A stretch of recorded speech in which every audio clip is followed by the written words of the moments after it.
Tamarind అంటే చింతపండు. ఎక్కువ తినొద్దు బ్లడ్‌కి ఎఫెక్ట్ అవుతది అని చెప్పి మనం చాలా సార్లు వినే ఉంటాం కదండీ! సో, అసలు బ్లడ్‌కి ఏం ఎఫెక్ట్ అవుతది? దీనివల్ల ప్రాబ్లమ్స్ ఏంటి? మనం ఈరోజు తెలుసుకుందాము. సో, టామరిన్ అనేది it is rich in vitamins, తర్వాత potassium, magnesium, iron and also antioxidants ఉంటాయి. ఈ టామరిన్ వలన మనకి హెల్త్ బెనిఫిట్స్ చాలా ఉన్నాయండి. ఎప్పుడు మోడరేట్ అమౌంట్‌లో తీసుకున్నప్పుడు. బట్ కొంతమంది రోజు కర్రీస్‌లో గాని, అట్లా ఫుడ్ ప్రిపేర్ చేసినప్పుడు ఎక్కువ ఎక్కువ యూజ్ చేస్తూ ఉంటారు. సో, హై అమౌంట్స్‌లో టామరిన్ తీసుకోవడం వలన మనకి సైడ్ ఎఫెక్ట్స్ కూడా ఉన్నాయండి. ఫస్ట్ వన్ వచ్చేసి మనకి డైజెషన్ ఇష్యూస్ అండి.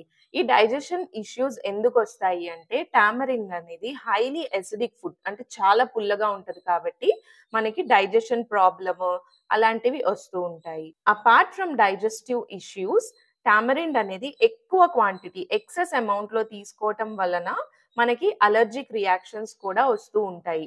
దాని వలన వాసో కన్‌స్ట్రిక్షన్ అనేది జరుగుతది. ఈ వాసో కన్‌స్ట్రిక్షన్ అంటే ఏంటంటే, బ్లడ్ ఫ్లో అనేది స్లో డౌన్ అవుతది.